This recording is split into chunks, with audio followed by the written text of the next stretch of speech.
All right, if I can get your attention. How many people are excited to see Molly? Great crowd. Like I told you, I had the honor of doing a Zoom call with Molly, and usually I'm pretty polished for these things, or at least in my head I'm pretty polished for this. Scott said I was a hot mess. I embarrassed the entire group, so so I won't embarrass myself anymore. Very, very fortunate to have Molly. To me, it's an amazing experience to get such a compelling story that we can learn from, and it's nice to see how interested everybody is. So with that said, Molly, come on up.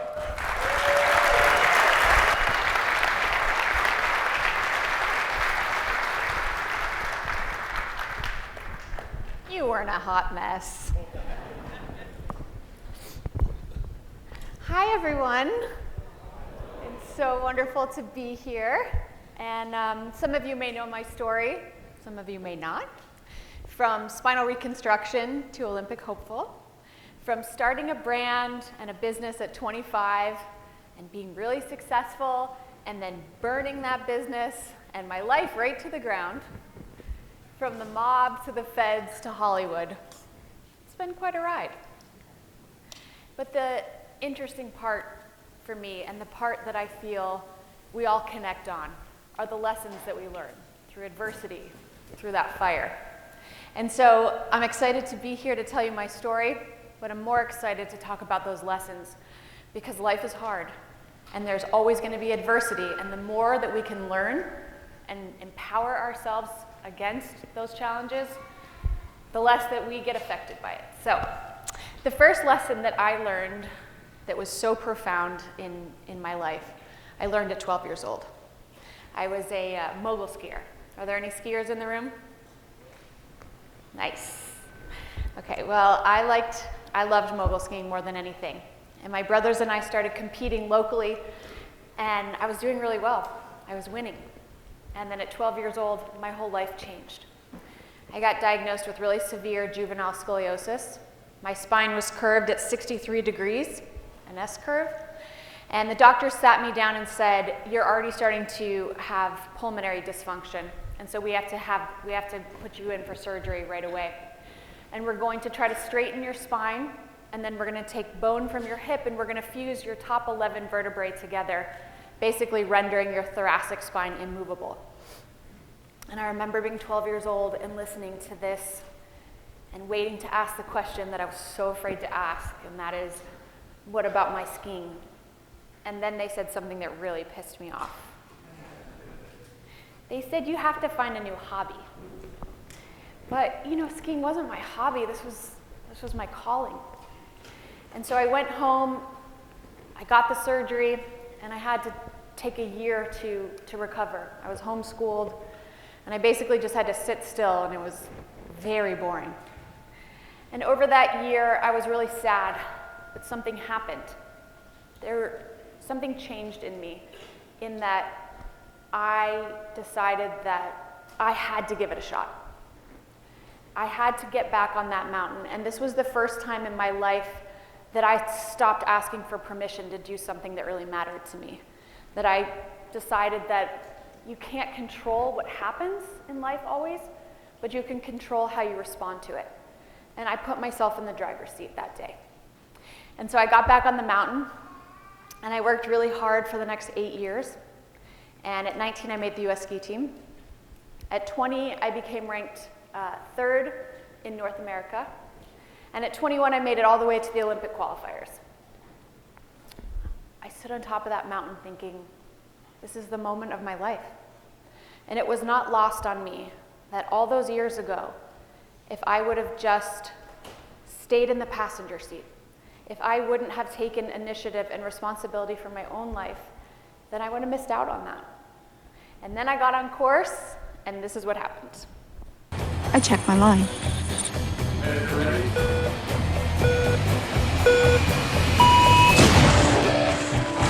Good snow contact, calm upper body, legs together, good shape, no line deviation. Set up for the D-spin and stick the landing. Now, 2 things you need to know before the second trick, which will be a 720. The first is that when visibility is bad the way it is now, race officials tossed pine boughs on the course so the skiers have some foreground depth reference. The second is that the tightness of your bindings is determined by what's called a DIN setting. If you're a beginner, your DIN setting is probably 2 or 3. If you're an experienced weekend skier, it's probably 7 or 8. Mine's 15. My boots are basically welded to my skis, right? So how does this happen? It happened because I hit a pine bough that had become frozen in the snow. And I hit it so precisely that it simply snapped the release of my bindings. Right in that moment, I didn't have time to calculate the odds of that happening because I was about to land pretty hard on my digitally remastered spinal cord, which was being held together by spare parts from an erector set.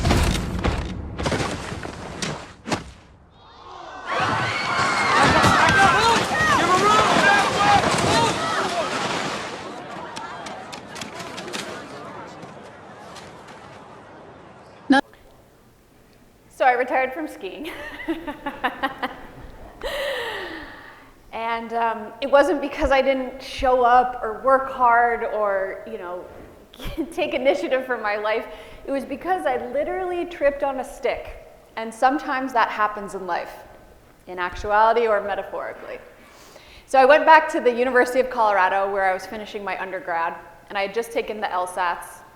And if you've seen the movie, for some reason, the writer of the movie really inflated my LSAT score.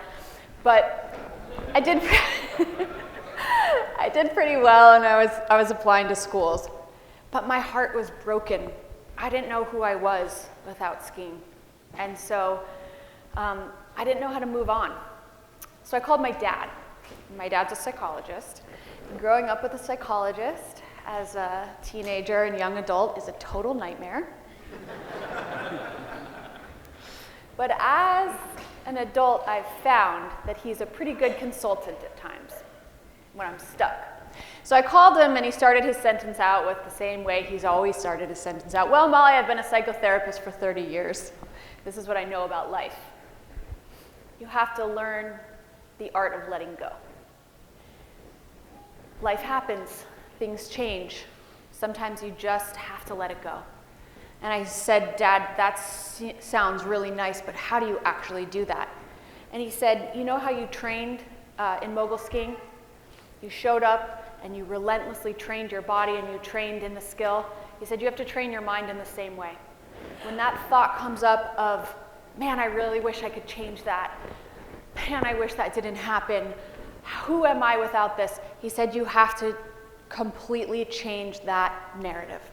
And you have to get into a place of power, you have to get into the present moment, and you have to move past it. You have to be an inner coach to yourself. And so I did that. I trained in that. And then I got really excited about what could be, and I decided I was going to take a year off in between undergrad and law school. And I was going to go somewhere and just be a kid and be warm, because I'd been chasing winter my whole life. So I went to Los Angeles. And my parents were not on board with this at all. So I had to get a job right away. I drove into Beverly Hills, and I went to a restaurant, and it was super fancy. And I applied for the job, and they said, you have fine dining experience, right? And I was like, yeah. I was from Loveland, Colorado. Like the fanciest restaurant I'd ever been to is called the Black Steer, and it was not fancy. So I kind of fudged on the application. I got the job, and then I got fired a week later. They told me I was the worst waitress they'd ever seen. Basically untrainable. But the guys that owned the restaurant, they had just started this real estate development company, and they said, why don't you come work for us as our executive assistant? And so I started working for them, and it was hard work, and they were crazy. But I was learning things about deals and finance and being an entrepreneur, and I didn't want to go home. So one day, my boss walked into the office, and he said something that sounded pretty innocent at the time, but it would literally change my whole life. He said, I need you to serve drinks at my poker game tomorrow night. Now, do we have any poker players in here? Okay. I feel like there's more. I'm just getting that sense, but I won't push it, because I'm out of the business, I was not a poker player. So I went home and I Googled things like, what kind of music do poker players like to listen to, and what do they eat? And I made this super embarrassing playlist with songs like The Gambler on it, Night Moves, you know, like all the cliche gambling songs. Went and got a cheese plate and waited for these players to show up. And then Leonardo DiCaprio walked in the room, and Ben Affleck. And I'm pretty sure when I was a teenager, after I saw Titanic, like I wrote letters to Leonardo DiCaprio, so it was a moment. But then a politician who will remain unnamed, and the head of one of the biggest investment banks, and the head of one of the biggest movie studios. I mean, one after another, these people who I'd only read about, seen on TV. And I was completely mortified about my playlist and my cheese plate. But as the night wore on, I became fascinated. This was an incredible game. This was an incredible room to be in. I had access to information and, intrigue. And I really wanted to stay in this room. And I went home that night and thought, like, how can I confer value in this room? And so this time I called my mom. And I called her and I explained what happened and told her how much I really wanted to stay in this room and confer value and what I wanted to get from it. And she said, Molly, you're thinking about this wrong. She said, you're walking into this room and thinking, what can I get? When you should be thinking, what can I give? And so she flipped the script like that. And so for the next couple months, I thought about how can I provide this incredible customer experience? How can I make these people feel seen, heard, and remembered? How can I make them feel special? How can I make them feel that this is not a transactional relationship? And I started to cultivate real, authentic relationships with these people. And over the next couple months, I started to realize something, that I was an entrepreneur, that I could think on my feet, I could problem solve. And I also realized that I didn't want to just serve drinks in this room, that I wanted to start my own games. But, I worked for my boss, and I was pretty loyal, and so I didn't know what to do. And then he kind of solved that for me. He said one day, I've had it with you working at the games. I want you to come back to the office and go pick up my dry cleaning. And I couldn't do that. And so I decided that I was going to start my own games. So I planned a game for the next week, and I invited everyone except for my boss. And I moved it to the penthouse suite at the Four Seasons. I hired a full team of people and had them memorize everyone's favorite drink order, their food order, the name of their kids. I wanted everyone to feel extremely special and taken care of. I got the Cuban cigars. I upgraded my playlist to like a little Sinatra or something. And they all showed up. Every single one of these players showed up to my game. And it wasn't because I knew what I was doing. It was because I'd shown up for them. And this lesson of really cultivating an authentic concern and compassion for human beings, for caring about their experience, has always served me incredibly well. So now I had their attention. I had these people at this table. And the question was, how was I going to keep it? This was Hollywood. There were 1 million poker games in Hollywood, hosted by billionaires and A-list celebrities and, at the Playboy Mansion. I mean, it was crazy. The competition was crazy. And so I decided that I was going to do something that my coach, skiing coach, had taught me about years before. He told me this story about the British cycling team, the UK cycling team. So the UK cycling team was bad for 100 years. They were so bad, in fact, that the equipment companies didn't even want them to ride on their bikes. True story. And so they brought in this guy, Dave Brailsford. And everyone thought Dave Brailsford was a little eccentric because he went down a rabbit hole. He not only looked at the bikes to see if, to see where the fastest bikes were, he looked at the clothes and the mattresses that the athletes were sleeping on. He painted the inside of the van walls white so they could see if there was any dust that would affect their lungs. And everyone thought Brailsford was crazy. But 6 years later, the UK cycling team won 80% of the gold medals in Beijing. And then they took the Tour de France.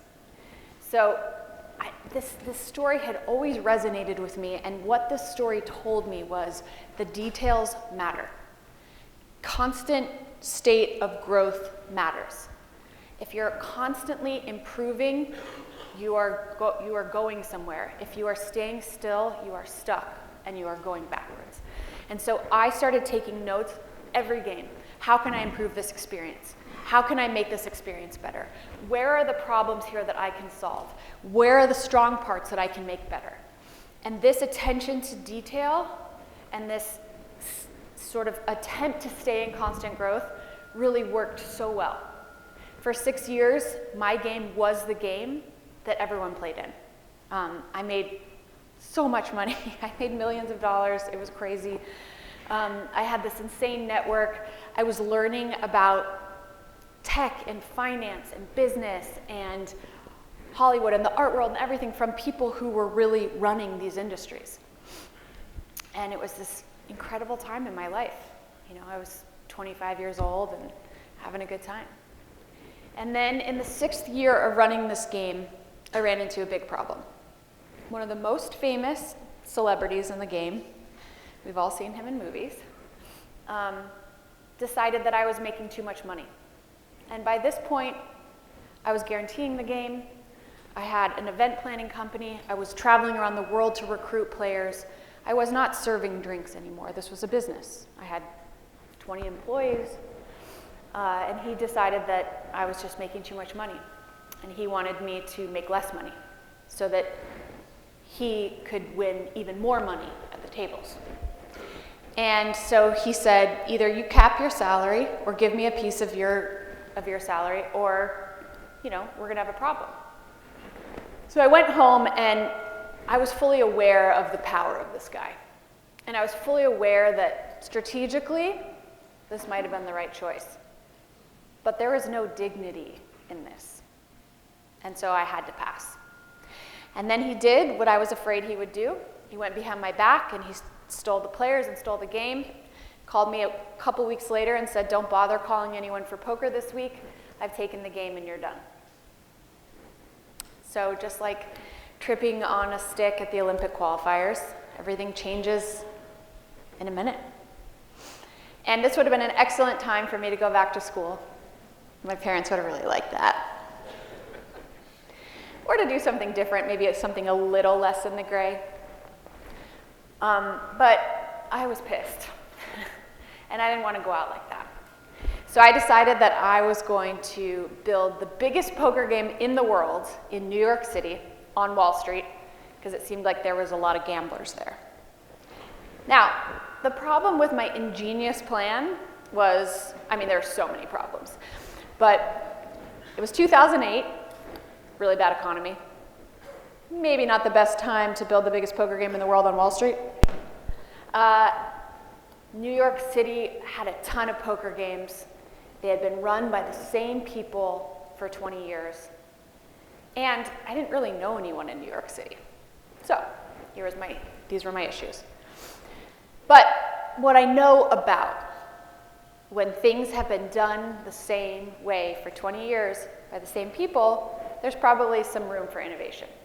And so what I decided to do is I started to do a lot of research. And I started taking exploratory trips to New York City to find out where the problems were in the inherent system. I interviewed players. And what I found time and time again is that people would risk a lot of money. They would come to these games. They would buy in. They would bring cash.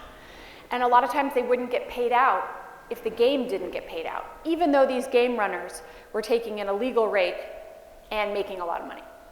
And so in LA, I had figured out a system to not take an illegal rake and to guarantee the game and make it safe for people. So as soon as I landed on that, I started recruiting like my life depended on it. And you know, my business was a little unorthodox. Couldn't really take out ads on Facebook, for instance. So I started to find people who had access to these types of players. people that went out for a living, socialites. I incentivized them to find me players. Casino hosts, the concierge at the fancy hotels, the maitre d's at the fine dining restaurants. Anybody who had access, I incentivized. And by the end of 2008, somehow I had built the biggest poker game in the world. It was a $250,000 buy-in. And to give you some context on how incredibly ridiculous this game is, I saw someone lose $100 million in one night. No joke. Which is so dysfunctional. Let's just call it what it is. And I didn't stop there. This time I wasn't just gonna have one game. I built the large stakes, the mid stakes, the Texas Hold'em variations like PLO and Omaha, and don't worry if you don't know what that means, it's not important. I built, and I wanted to build a little empire. And a couple months into it, I became the biggest game runner in New York City. But something changed in me in New York City. And this lesson is my most important and hardest learned. Up until this point, I really prioritized and valued integrity. I really cared about doing the right thing. I cared about people.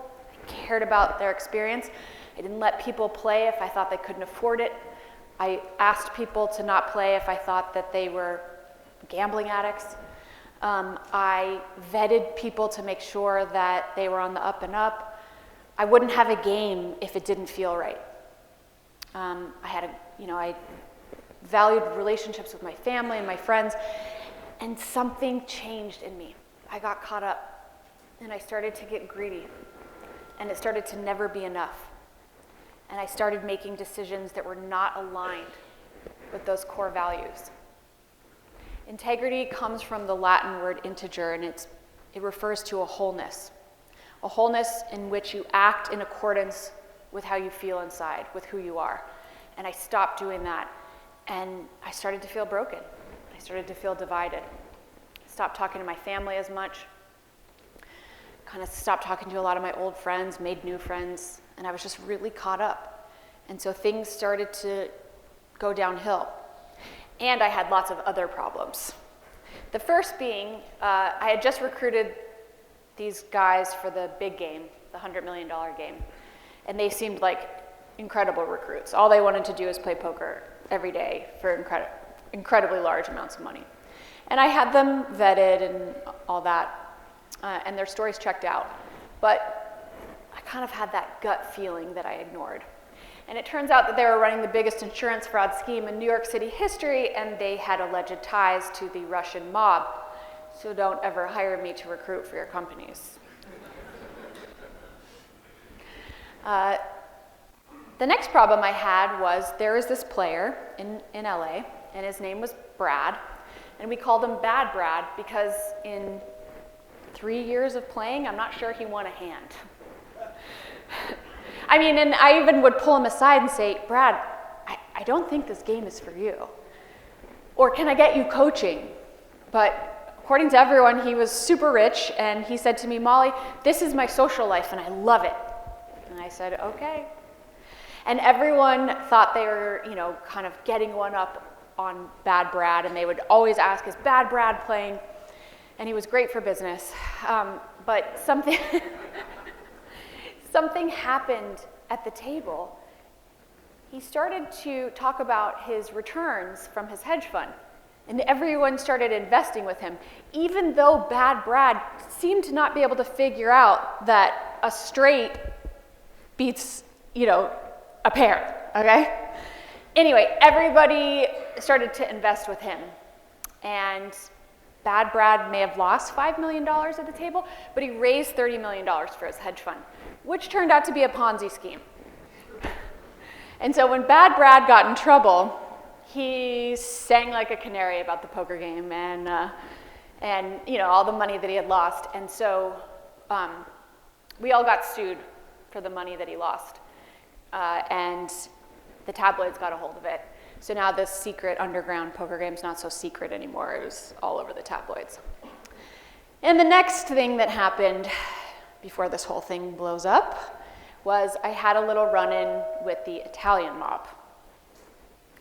Okay, listen, I had seen The Sopranos and Goodfellas, and I knew what they said, like the mob runs gambling, and I believed that to be true, but these games that I was running, you know, like the Yankees were playing in them, and they were on the Upper East Side at the Plaza Hotel, and I didn't think there was crossover. But the truth is I had become the biggest game runner in New York City, and the mob did feel that there was crossover. So I had this driver. He doubled as a security guard for me, especially when I had to pick up or deliver large sums of cash. And he said, I have these good friends, these guys that I drive, they're from New Jersey, they're hedge fund guys, and they want to play in your game. I said, great, have them meet me at the bar at the Four Seasons. These two guys rolled in, and it was really clear they were not hedge fund guys from New Jersey. They literally looked like they had just rolled off the set of Goodfellas. And we sat down, and it was super uncomfortable. And you know, I knew what it was, but there was one thing that happened that kind of threw me off. Like I was in a dangerous situation, but when I asked them, what would you like to drink? They thought about it for a second, and they both ordered apple martinis, which I don't think is the stereotypical tough guy drink. So that threw me off for a second. But then it got really serious. And they said, if you want to continue to run these games, you're going to have to give us a piece, and we'll collect for you. And basically, they were saying that I needed to go into business with them. And as crazy as I was being and reckless, I wasn't about to go into business with the Italian mob. So I turned down their offer and tried to explain to them why that wouldn't work, and we parted ways. I paid for their apple martinis, and then I just started to avoid their calls. I just didn't answer their calls. And unfortunately, they didn't go away. And they sent someone to my apartment, and this is what happened.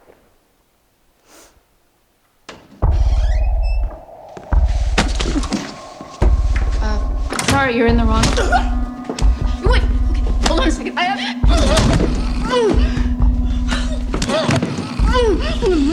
Not a sound. You get me? I have money. It's all cash. Where? It's safe. Where's it?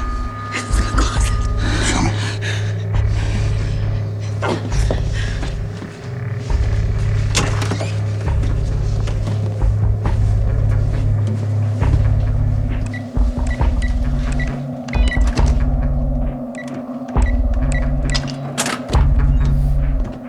Put the money and jewelry in a bag.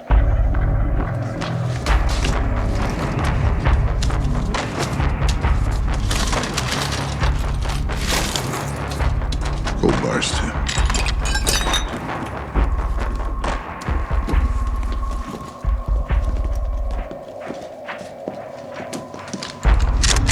Come on. Open your mouth. Open your mouth. It wasn't an offer they made. It wasn't a suggestion. This will be your only reminder. Your mother lives alone in Telluride, Colorado. Right? Right? Right, Molly? She doesn't live there anymore. I see that.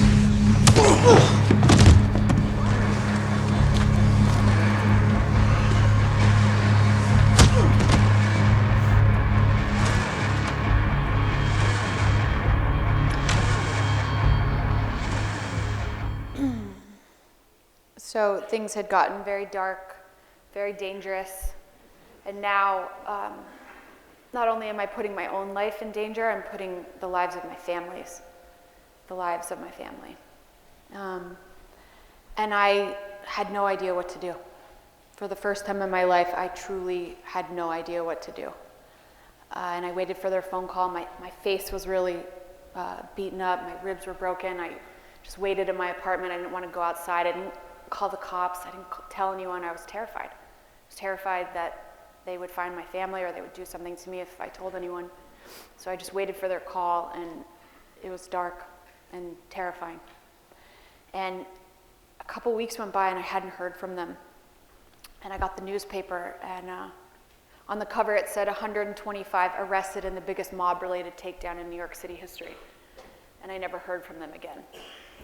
But as you can see, this train is headed for a crash. And the last thing that happened before the whole thing blows up was, up until this point, it might surprise you that I had been doing things legally. I had an event planning company, I paid my taxes, and I followed the advice of my attorneys in that I didn't take a rake, meaning I didn't take a percentage from the pots that people were betting, which is what Vegas does, and you have to have a gambling license to do that. So up until this point, I was operating just on tips. But the structure was everyone wanted a seat, everyone wanted credit, and so if I gave them a seat and credit, winners tipped. Winners were winning a lot of money. They were tipping a lot of money. But as I mentioned before, I was getting sloppy, and I was letting people play in the game that probably shouldn't. And my debt sheet was getting bigger and bigger. And so on some of the games where I had a little bit more exposure, I started taking that rake. And the feds who had been listening to the phone call, or to the phones of the guys running the insurance fraud scheme, became interested in this game. And they had thrown a confidential informant in the game who was pretending to be my friend. And he tracked that I started taking a rake. And so at the end of that year, I got a text message from one of my poker dealers at a game that I was on my way to, and he said, "Don't come here, the FBI's here looking for you." And so I finally knew it was game over, and to be honest, I wanted my mom. I was really scared. And so I went to my apartment, and I grabbed my Beagle and my suitcase, and I headed to JFK, and I tried to buy a plane ticket to Denver, and my credit card got declined. And then the next card got declined. And I logged into my account balance, and my account balance read $-9,999,099. The feds had seized every penny. And I made it home to Colorado. My attorneys called the Department of Justice, and they said, "We believe on good authority that she's been making her money illegally, and her property, unlike her personhood, does not have the presumption of innocence, so we can just take it. And if she wants to come in and talk to us about what she's been doing or how she's been making this money or the people that she knows in that world, we can have that conversation." But I no longer could do that. And so I just went away. I moved in with my mom and my grandmother in the mountains of Colorado. And I stayed in bed for a couple weeks and felt really sorry for myself. And then my mom came in my room and put up the blinds and said, "You need to go outside and get some fresh air." Because my mom thinks that fresh air will fix everything. But I went outside, I listened to her, and my mom lives up there at 9,000 feet. And there were those mountains, and I was raised on those mountains, and I was raised that when you fall down, you get back up.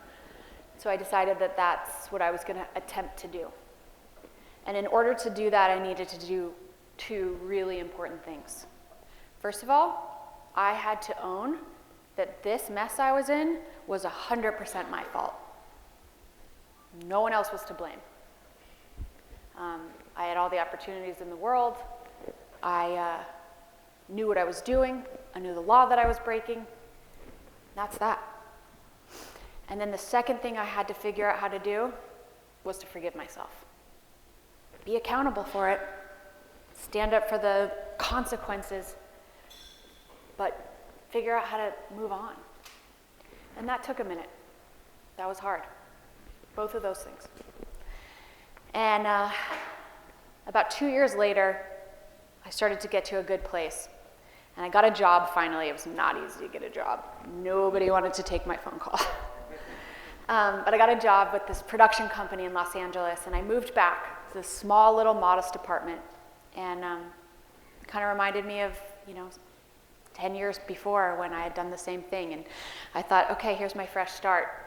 And then 7 days later, I got arrested in the middle of the night by 17 FBI agents with machine guns and high-beam flashlights. They put me in handcuffs, and they put this piece of paper in front of me that said, "The United States of America versus Molly Bloom."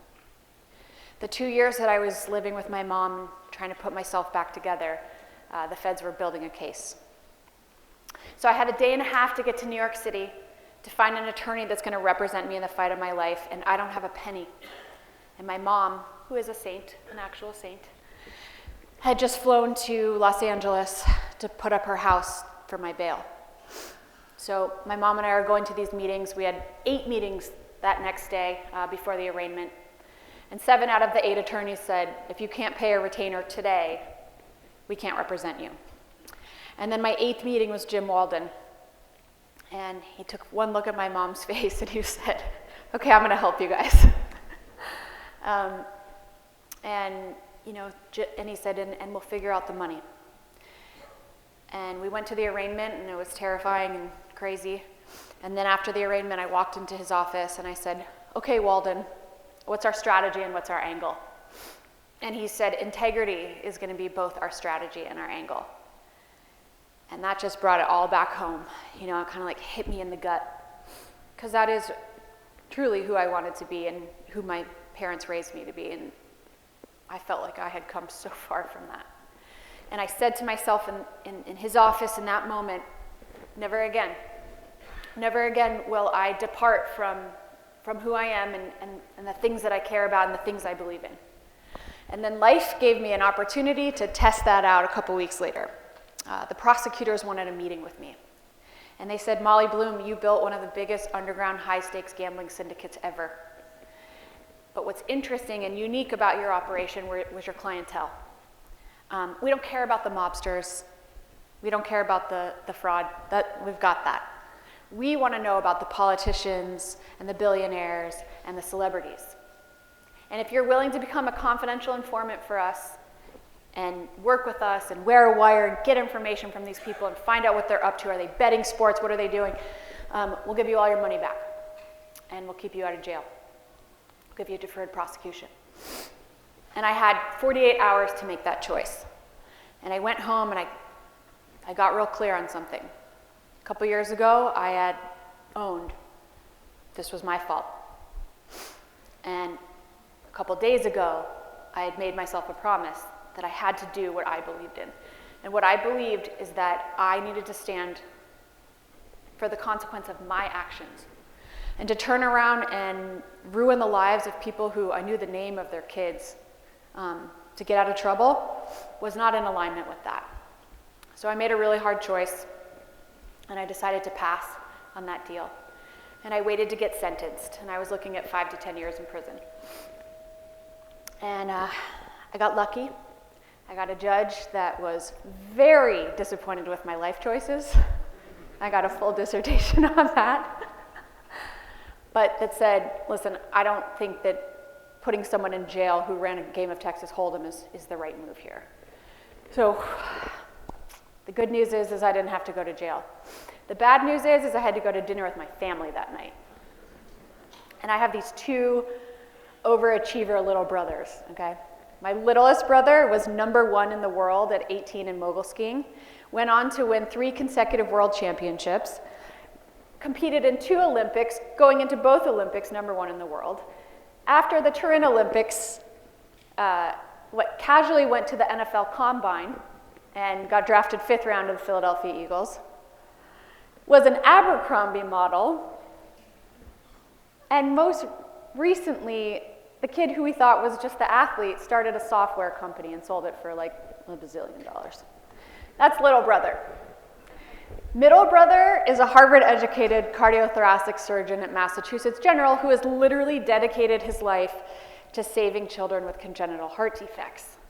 And here I am, the family felon. And I'm like, this can't be the way this story ends. But what do? I'm 35 years old, millions of dollars in debt. The tabloids are telling this story that is very reductive and insulting. I'm a social pariah, like what do I do, And I went home and I got really clear on something. Our stories matter, our stories can be powerful, and this story was kind of unique. So I decided I was gonna write a book. It's really your only option in that situation, let's be honest. And so I started taking this book proposal to the publishers, and they wanted this big celebrity takedown piece. And I was like, no, no, no, it's a much more interesting story. This girl from Loveland, Colorado. And they're like, pass. And so I kept getting rejected and rejected, but I wasn't going to do the celebrity takedown piece. And so I got a little book deal, waited for that book to be published, thinking my life's going to change, and it didn't. And so I was back to the drawing board. But honestly, the story was the only idea I had. So I was like, listen, I'm going to have to get like the best screenwriter in the world to write the movie, because this is my only idea. And my favorite screenwriter and the highest paid screenwriter, and arguably one of the best screenwriters in the world, is Aaron Sorkin. He wrote A Few Good Men, The West Wing, Social Network, Moneyball. And so I just said to myself, I need a meeting with that guy. And that was not an easy thing to do, but I just was relentless, and I got a meeting with that guy. And I remember flying to LA, and I was told that I had 60 minutes to tell him my story, and if he didn't like it, I could never reach out to him again. And I walked into that meeting, and my legs were shaking, but I tried to put on my poker face, and I told him my story. And when I was done, he looked at me and he said, well, I'll tell you one thing, kid. I've never met someone so down on their luck and so full of themselves. Oh man, I wasn't full of myself. I knew I needed a shot, you know? And I was just not gonna quit until I could figure it out. And so I said, are you in, Sorkin? And he was. And so 7-8 years ago, I was pleading guilty in federal court, thinking my life was absolutely over. And a couple years ago, I got to go to the Oscars with Molly's Game. What a country. Yeah. You know, ever since I was a little kid, I wanted a big life. And I chased the things that I thought would bring it to me into some pretty dark places. And at the height of my money and status and all that stuff, I think I was the most miserable. And the people around me were pretty miserable too. And it wasn't a best-selling book, because after the movie it did do well. Or an Oscar-nominated movie that saved me, that restored me, that taught me how to be happy and be at peace in the world again. It was a return to those values. It was a return to my family and to Colorado and to the things that matter. And I guess what I've found about the world and about success is that it has a lot less to do with conquering the world, a whole lot to do with conquering yourself, and kind of everything to do with how we show up for each other and connection. So that is my story, and I think we're going to do a Q&A, yes. Right, Mike? All right. Let's give her a hand before I get up there.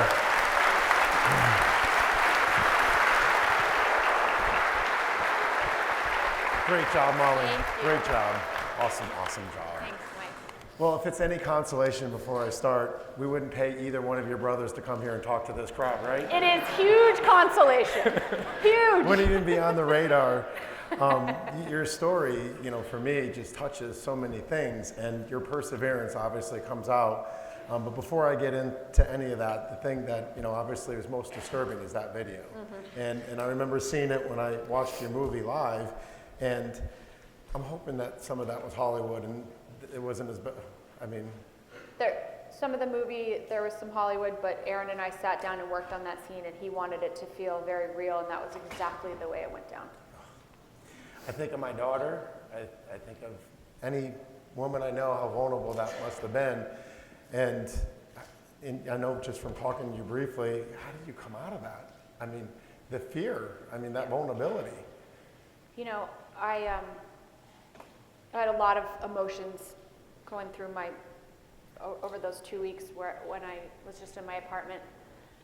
But one of the big ones was anger at the injustice, how unfair that was. He came into my apartment 3 times my size with a gun, was so arrogant about it, and somewhere along the line I decided that I'm not giving him that power to make me scared, you know, to walk through the world in fear. And I used that anger and that feeling of injustice to kind of get over it to some degree. I mean, that the trauma of something like that would obviously impact most people forever. And, you know, I mean, it started off with your trauma of, you know, when you were 12. I mean, that in itself, I'm assuming that helped prepare you for even something like that. I mean, to be told that your passion in life is being taken from you even at that age and just saying no. Yeah. It's absolutely incredible. I shared with Molly to prepare. I mean, you all know from me dealing with you just how much I think of this group. And as entrepreneurs, you guys are faced with so much, with bigger competition, challenges and all. And I knew Molly's story would be very inspiring, but I didn't know it would be this inspiring. And I have to ask, like, what was more scary, the feds or the mob? My 7-month-old is the scariest. Aside from that. You know, I think they're scary in different ways, but when the FBI came to my apartment with their machine guns and put me in handcuffs, and sort of, I had this realization of this is incredible, unchecked power. Like that they could do anything they wanted, you know? With the mob thing, I kind of knew they see me as an earner. You know, I understood where it was going, but after 2 years of not running a poker game, and let's face it, after running a poker game, that show of force and that sort of like leveling of my freedom was absolutely terrifying. I did not know where it ended or where I could have any power in the situation. That would just absolutely terrify me. It was pretty scary. What inspires me so much, and you know, and there's a reason why you're here, is because you are so inspirational, is just how you have this innate power to pick yourself up. I know you said those words, and I tell it to my kids at a very young age. What I value most is, how do you act when you fall down? How do you act when you're losing? Everybody's a great winner when you're winning, right? Let me see you be a winner when you're losing. And there's no keeping you down. And the coolest thing, when I'm sitting there and I'm watching this and I'm listening to this and feeling it, your story's not done. I mean, seriously, you could come back 10 years from now. I can't wait to see what the next 10 years bring. And when you have that innate ability just to never stay down. So hopefully it's a little more boring. I don't know. And that was the other thing is, you know, obviously the glamour of it. Mm-hmm. I'd assume that action is hard to leave. I mean, sure. And you, even after the mob broke in and stole everything and beat the living heck out of you, you still went back. You didn't give in. I know. I mean, so you've seen the movie. Yes, yeah? Many times. So there's this scene in the movie with my dad and I, because my dad and I had a tough relationship growing up. And Central Park. In Central Park, yes. And my dad got mad at me when I got federally indicted. It's understandable. And we didn't speak for 9 months. And he called me and he said, "You're my firstborn child and you're about to get sentenced in federal court and we're going to work this out," you know. And so he came, in real life, he came to California. Okay. It wasn't in Central Park.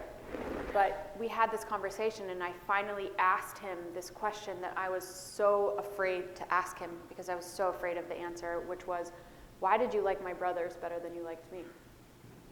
And he said, "I love you every bit as much as I love your brothers. Sometimes I liked you less because you were a pain in the ass," which I was. But he said, "But I was harder on you because I think the world's a hard place and I think it's harder for girls and women and I wanted to make you tough." And so like, to come back to your question, I was raised to be really tough and I think maybe he did his job too well.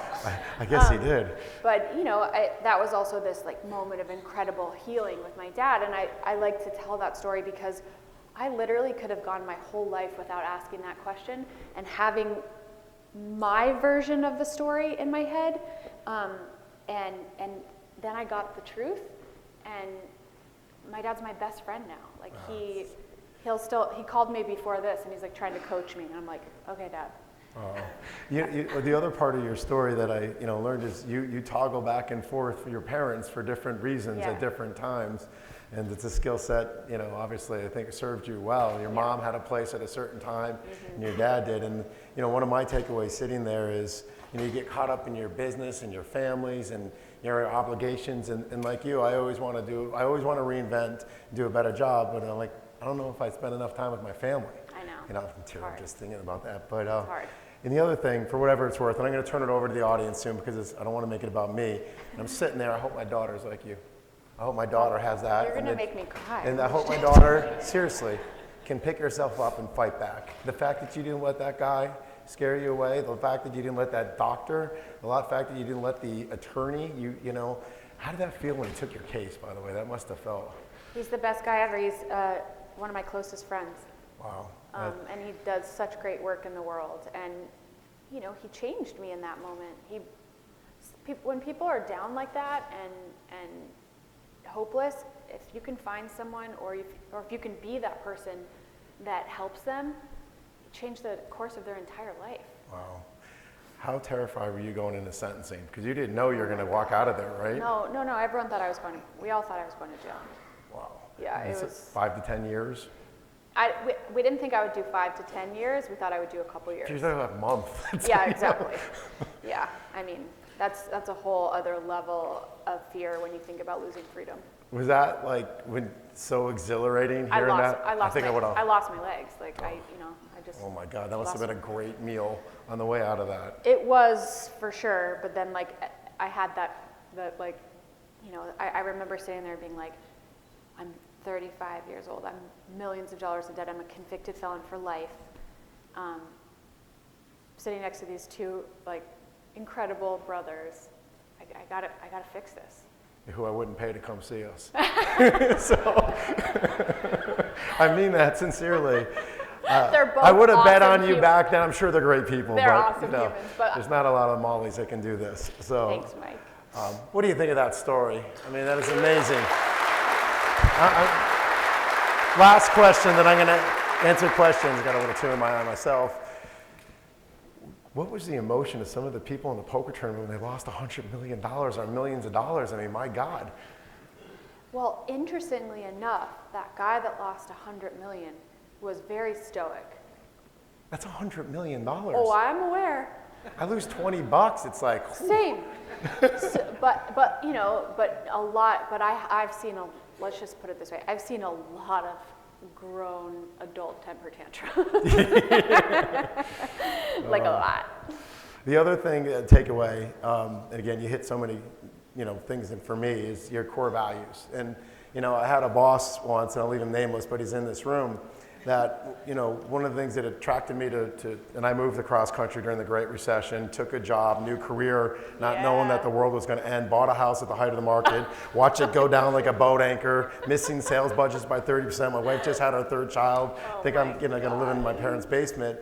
But this person talked about core values, and that no matter what the numbers were, no matter what, and you got up there and you said, when you redirected your life back to your core values, everything kind of took care of itself. And that's one of the lessons that I'll take away from this. So with that said, let me turn over to anybody who has a question for Molly. You're a good interviewer. Oh, thank you. This could be your new heart. calling.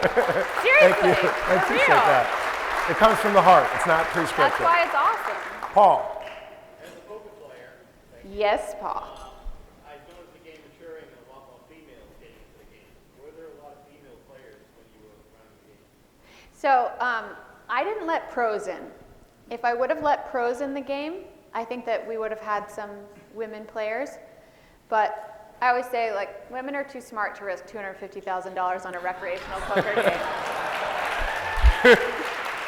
There goes the women. Yes, Tara. Thank you.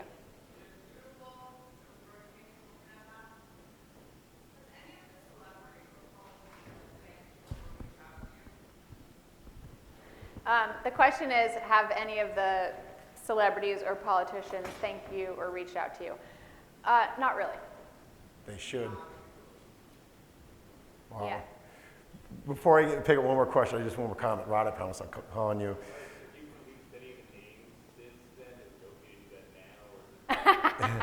So here was how I handled releasing the names. If people have spoken about playing in these games on their own volition, if they've sort of said, yeah, I played in Molly's game, then I talk about their names. That's why I can talk about DiCaprio or Affleck or something. If their names haven't been outed, I don't go there. Yeah, Dan played. He knows him. You know Dan B? Oh, okay. Yeah, he's a character. Yes. At any point, were there people in your life or other players who were coming to you and maybe saying something to you that now that you look back, you're saying, yeah, that was somebody trying to do me in, that this was maybe going the wrong direction? Do you have anybody that you can remember, whether it was your parents or somebody that came to you, and you look back and you're like, yeah, that was a warning sign? Oh, for sure. My dad wrote me handwritten letters every year. But the players, that world, everyone is so caught up in it. We were all kind of on the sinking Titanic together, just playing the violin, But for sure, my family. I mean, that was part of the reason why I distanced myself from them, because they weren't into it, and they thought it was dangerous, and they thought it was not what I should be doing with my life, and I didn't want to hear it. It does. Oh, sorry, Gentry. Oh, sorry, Stephanie.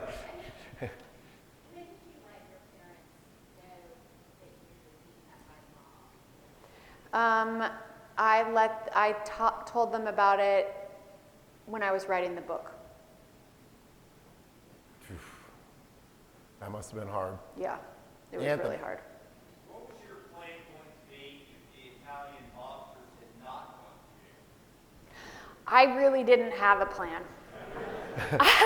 I mean, I was racking my brain for a plan, and I did not know the way out. I guess my plan would have been to just quit, to stop running the games, if that was an option. But that was the most stumped I've ever been. For good reason, but if you think about it, I know you feel you departed from your core values, but you kept to many of them. I mean, you weren't going to, rat people out to save yourself, Yeah. which is it's easy to say what you think you would do on the Titanic when it's sinking, but until you're on the Titanic sinking, you really don't know what you're going to do. Yeah. And you were on the Titanic sinking, Yeah. and you decided you'd rather go to jail than to save yourself for that. And even, not giving into the mob, it wasn't, imagine if you're making millions of dollars, it's not, so you make a little less, but you don't have to go through what you went through. You decided you'd rather make nothing than give them something. Yeah, That's awesome. yeah. More questions? Yes, Tom. So if you hadn't taken a rake, would you have been in trouble with the FBI? So the question is, if I hadn't taken a rake, would I have been in trouble with the FBI? The answer is, I'm not sure. My attorney thinks they would have found a way to get me.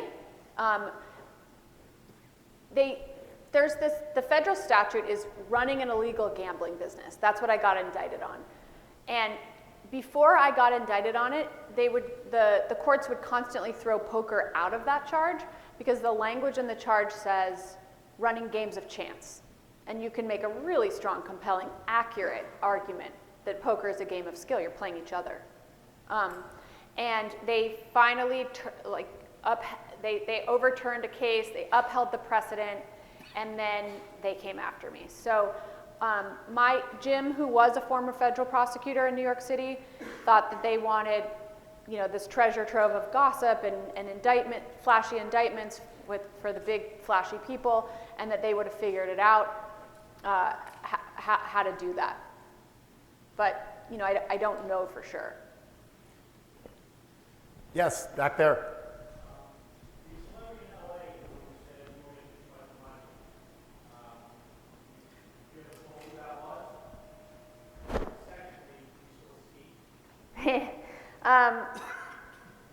The celebrity in LA that said I was making too much money, not really.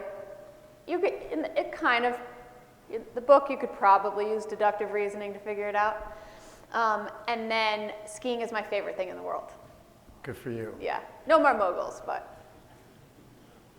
Yes, Robin. In the movie, there's an interaction with the lawyer and his daughter. Yes. How much is pushing Yes. what you're taking the daughter or country? My dad pushed me really hard, and I'm glad that he did.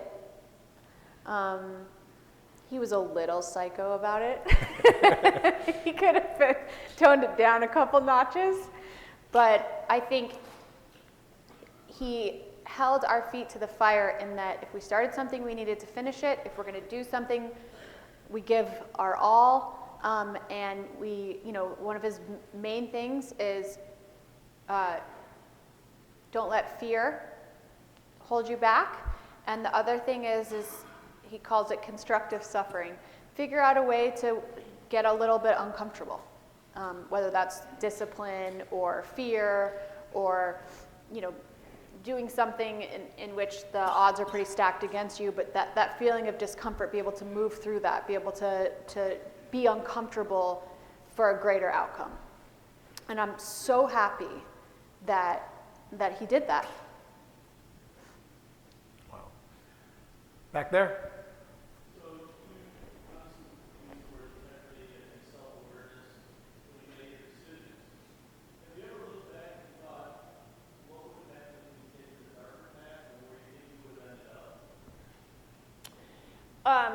The question is, if I look back, and what if I would have taken the darker path?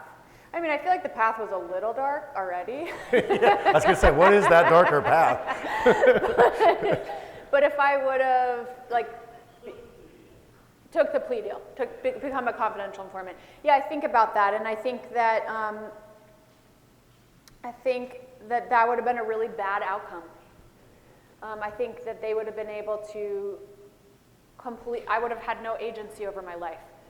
And having agency and power over my own life is a huge thing for me. And I think that would have been a terrible outcome.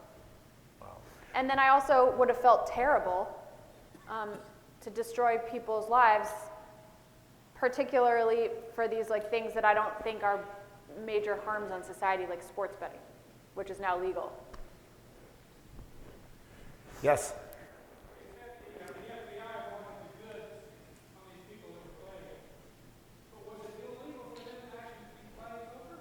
No, they weren't looking for names as to who were playing in the games. They wanted to know how these people were paying, what they were doing on the side. Are they betting sports? Are they taking sports bets? Political contribution, that kind of stuff. Yeah, insider stuff, exactly. Go ahead. Although the FBI was a major adversary of yours, have you ever thought that they could do a favor? Yes. That they saved your life actually once before? Yes. And getting at something that apparently never. Yes. Probably would have been better without the machine guns, though, right? Yeah, they didn't really need to bring the machine guns necessarily. I have thought that. I'm pretty stubborn, and I think that's what it took. And I think it probably saved my life. Good question, Glenn. Over here?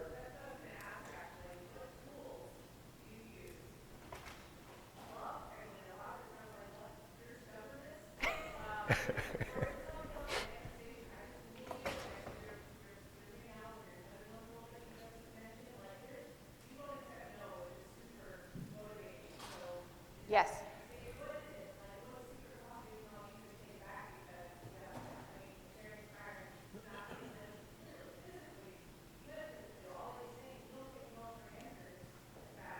Thank you.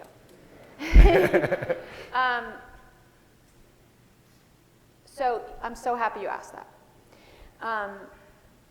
I learned as a young athlete how to manage my mind. And what I mean by that is my mind when it was undisciplined just kind of ran wild with, oh, that's scary, don't do that. Oh, you're going to fail at that. Oh, that person's more powerful than you. You need to listen to them. Oh, don't do that because everyone's going to know that you failed. All that type of unedited narrative that goes through the human mind. And there's all this neuroscience and psychology to describe why it is that way and it's survival and da-da-da-da. What the most profound thing that has ever happened to me was engaging in an exercise to start to discipline that mind and give myself agency over what's happening. And two things. One, meditation, which is, sounds scary, and it's not fun, but it's so empowering. Because when you sit down to meditate, you observe all that stuff that's happening, and you start to practice taking your focus away from that and honing your focus to go where you want it to go. So you can look at the mind chattering about fear, about doubt, about, oh my God, what's everyone going to think? And you can choose whether you want to pay attention to that or not. And I have just worked relentlessly over the years to start to re-narrate that. Oh, fear, I see you, but this is so important to me that I'm going to overcome that. And I'm going to just let that dialogue go, but I'm not going to get hooked into it, and that's not going to be my reality. So meditation practice, if anyone's interested in starting it, I would start with 30 seconds the first day. People will tell you to start with 10 minutes, don't do that. Headspace is a great app, and something that's great about meditation is it's actually validated by hard science. Sarah Lazar at Harvard does all these brain scans where she looks at the brain of someone before they meditate and then after an 8-week meditation course, and they see very frequently a shrinking of the gray matter in the amygdala, which is the fear center of the brain, and an increase in the gray matter in the prefrontal cortex, which is responsible for rational decision making. So meditation is one. And then taking that into the world and just being aware of your own thoughts and being aware where you need to sort of correct it.